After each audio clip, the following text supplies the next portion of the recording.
Isang mapagpalang umaga po sa ating lahat. At Happy Fiesta! Happy Fiesta! No? Bilang pagbibigay puri sa ating mahal na ina, sabayan ninyo ako sa pagsabi na Viva Virgen Maria! Virgen Maria! Viva Virgen Maria! Viva Virgen Maria! Viva Virgen Maria! Viva Virgen Maria! Mga kapatid, itong araw na kapistahan ng mahal na ina, tayo rin po ay nasa 23 linggo ng karaniwang panahon. At ngayon din ang anniversary. Anniversary po ba? Pang-pitong anniversary ng Mission Station. Kaya congratulations po sa Mission Station bilang isang community. No? 7 taon na paglilingkod, 7 taon na pag-aalay ng sarili. 7 taon bilang isang community na nagpapalalim ng ating mga pananampalataya. Kanina, maaga ako dumating dito. Hindi, parang excited, no? Ganon. Pero, habang dumarating ang mga tao, dumating ang aking foster father. No? Si tatay, nagbibenta ng taho. Andyan din si nanay sa likod. At tumulong ako. Hindi lang para ipakita sa inyo, pero gusto kong maranasan uli yung naranasan ko dito mga 8 or 9 years ago. Doon ako natira sa kanila, ikot-ikot ako dito sa inyo, at hindi lang yun. Dahil sa ginawa kong yun, parang ang dami nung nag-flashbacks. No? Mga karanasan dito, hanggang sa naalala ko yung unang Holy Week natin dito, na nataon din na kami ay na-assign dito, ako at si Brother Junjun. No? At naalala ko rin na dito ako naka-experience din ng isang Pasko, Misa de Gallo. No? Kasama si Brother Boards din naman. So nasabi ko sa aking sarili, ang layo na pala ng narating ng mission station. Tama, hindi? Tama.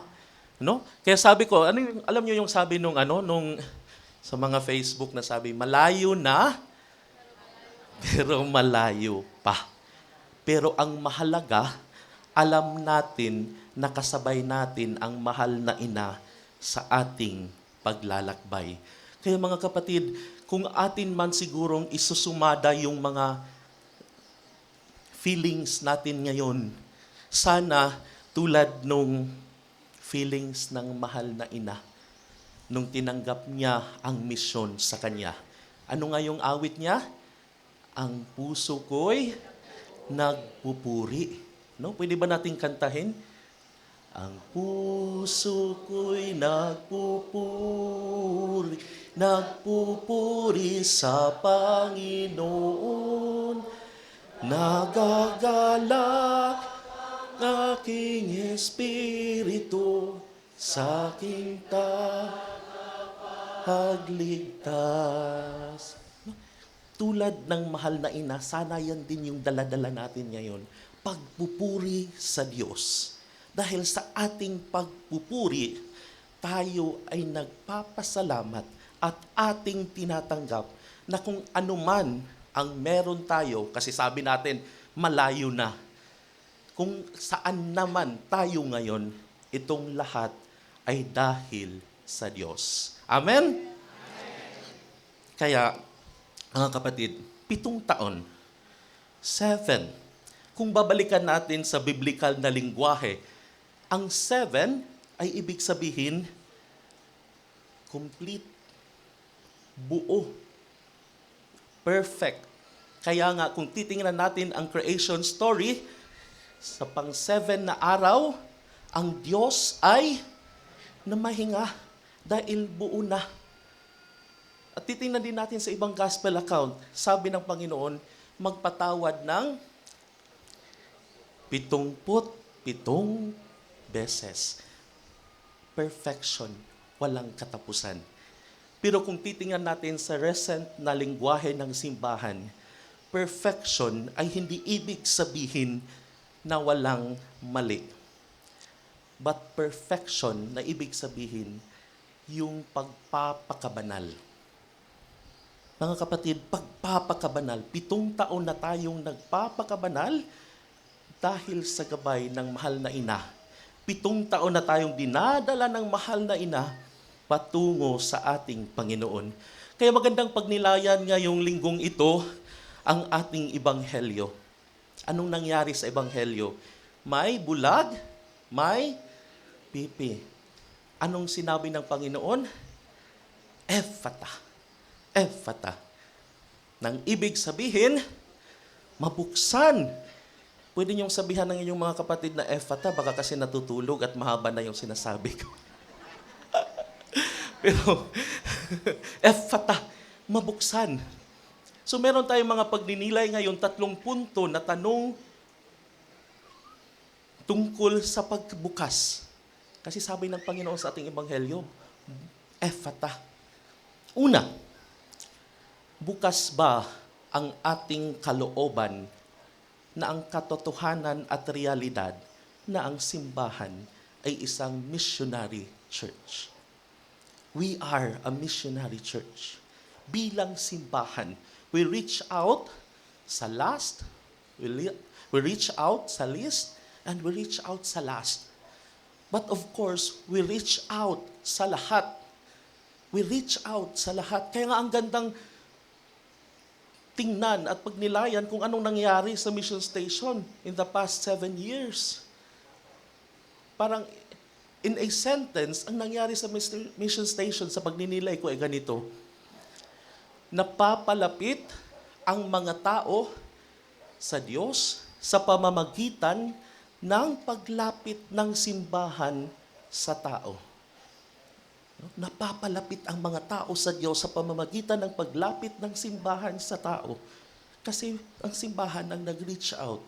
Tayo ang nag-reach out dahil we are a missionary church. At mga kapatid, kung darating man ang araw na tayong lahat ay ma-feel natin na we are too safe, we are too secured, no? We are too comfortable of what we have, siguro, diyan natin pagnilayan, missionary church pa ba tayo? Lumalabas pa ba tayo sa kung saan tayo para mapalapit sa tao ang Diyos at mapalapit sa tao ang simbahan? Dahil ang simbahan ay moving. Ang simbahan ay dynamic. Yan yung nangyayari sa atin dito ngayon. No, muntik na akong magdrama kanina doon sa likod. Kasi muntik na mapatulo ang luha ko. Kasi daming tao.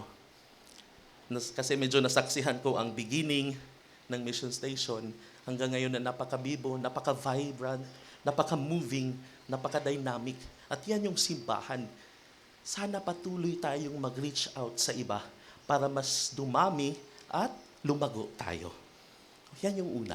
Ang pangalawa, bukas ba tayong iparamdam ang awa at habag ng Diyos sa iba? Bukas ba ang ating kalooban?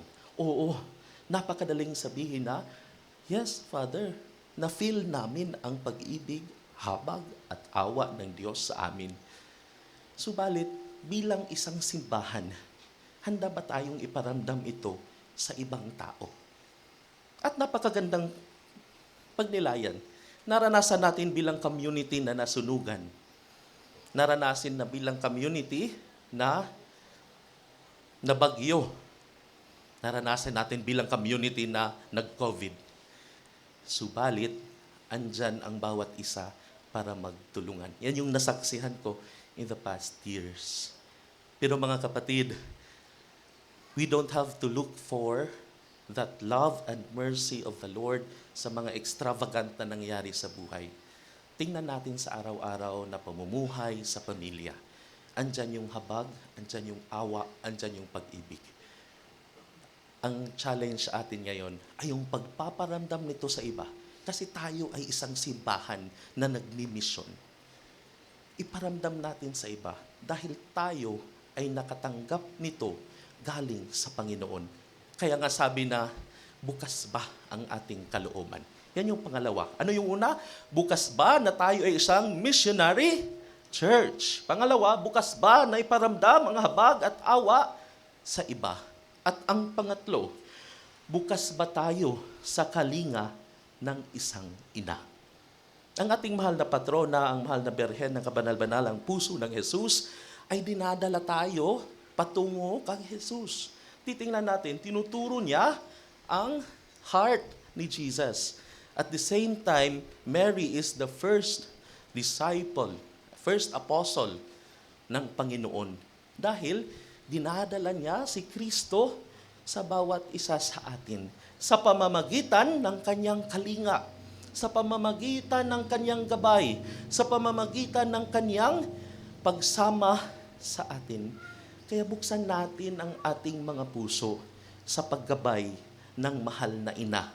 No? Kasi ang pinapakita niya, ang pinaparanas niya sa atin ay kung sino, hindi lamang kung sino siya, pinaparanas din niya kung sino ang Panginoong Hesukristo.